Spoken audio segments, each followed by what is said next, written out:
What is hatchin', Toga peeps and GBA fans? Old Man Tup, coach of the Pittsburgh Piratas, coming at you today with a brief explanation video which is going to help everyone understand the rules, procedures, and some of the terminology that is going to be used this Sunday, November 1st, in the GBA Season 5 draft. Now, we're briefly going to discuss franchise tagging because it does happen before the draft. So, what is franchise tagging? Franchise tagging is each team is given the opportunity to select one Pokemon from their final Season 4 GBA roster. Now, I know what you're thinking. Some of the coaches coming in didn't play in Season 4, and we will explain what they get to pick from in a moment. So let's go to the rules. Now, rule number 1. Each team can only franchise one Pokemon. Rule number 2. The Pokemon franchised had to be on the coach's team in Season 4. For non-Season 4 teams, a free agent can be selected to be their franchised Pokemon. And what is a free agent? A free agent is any Pokemon that was not on a Season 4 team's final roster. That is how we decide what is available for our non-Season 4 teams. Rule number 3.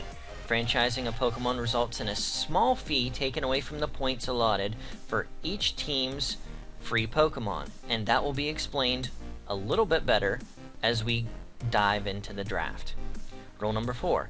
A Pokemon cannot be franchised by a team consecutive seasons. Now, what that means is if a team decides to franchise a Pokemon going into Season 5, they cannot franchise that same Pokemon going into Season 6. Rule number 5. Franchising a Pokemon fills the team's last draft pick selection. So instead of losing their first overall pick, they lose their round 11 draft selection. And that's pretty much all that is. And that's a really brief description of the franchise. It is going to be gone into greater detail in a later video this week, so stay tuned for that. And now to the draft itself. In the GBA Season 5, we have 16 teams competing. Now let's discuss how we determine the order for that. The team with the worst overall record in Season 4 is given the first position in the draft. The team with the second worst overall record, the second position in the draft, and so on and so forth until you make it through all 10 teams from Season 4 and end with the season champion. Now, we have 6 teams coming that weren't in Season 4. And how do we do that? Well, they fill slots 11 through 16. And their order was determined completely by a random generator, and they fill the tail end of the draft. Now, there are 11 rounds to the draft, and the order as we go from round to round is what is known as the snake order, and what that is round 1, the order is 1 through 16. After we complete that round of the draft, round 2, the order reverses. So whoever was 16th in round 1 is first in round 2. And that continues as you go through each round of the draft. The order flip-flops each time until you make it through all 11 rounds. Now, let's discuss the Pokemon that can be selected. All of the Pokemon are broken down into tiers based on how strongly they perform in a draft-style format. Tier 1 obviously being the strongest, and so on and so forth as you go down. Now, each team is required to have a roster of 11 Pokemon, and there are requirements for these 11 Pokemon, and they are as follows.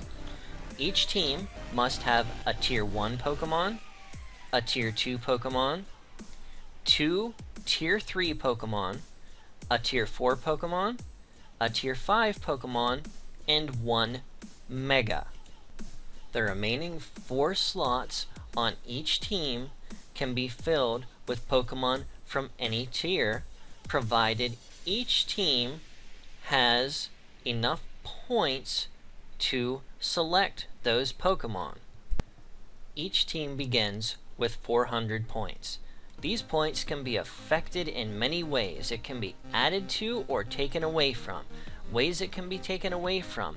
Franchise tagging a Pokemon, depending on the Pokemon, takes away from these 400 points. Ways that points can be added.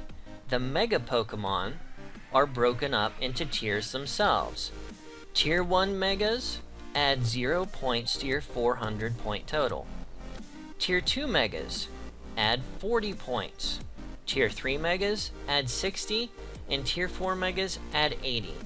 And the benefit of adding points to your team, if you are not terribly fond of using Mega Pokemon, throw Mega Camera up on your team, give yourself an 80 point. That means if you only had 100 points left, you go from a Tier 3 Pokemon to a Tier 1 Pokemon, which are the top threats. These points can only be spent on Tier 1 through 5 Pokemon that are not Megas, as each team is only allowed one Mega Pokemon. Now, these 400 points that they are given can be used on Tier 1 Pokemon, which have a cost of 180 points, Tier 2, a cost of 120 points, Tier 3, a cost of 100 points, Tier 4, a cost of 60 points, and Tier 5, a cost of 40 points. Now, all of these points don't have to be used, but it is to the coach's advantage to use them to get the best possible Pokemon. Now, all 4 of these slots have to be filled. So, a coach cannot just pick up as many Tier 1 Pokemon as they can with their points and not fill the slots. This is where the strategy of drafting comes in. You have to use your points appropriately and be able to fill the remaining 4 slots on the team. The way a coach chooses to fill his roster is not dictated by round. What that means is, round 1, a coach is not required to draft a Mega Pokemon. Round 1, a coach is not required to draft a Tier 1 Pokemon. The coach has the prerogative to draft whichever tier Pokemon he feels appropriate for the strength of his team, provided it does not violate the previous rules stated. And that, GBA fans, is a brief quote-unquote description of the rules, regulations, and procedures that will be in place for the draft of Season 5 of the GBA. Thank you for listening. This has been Old Man Tup, and we will catch you on the flip side, guys. I hope to see everyone at the stream November 1st.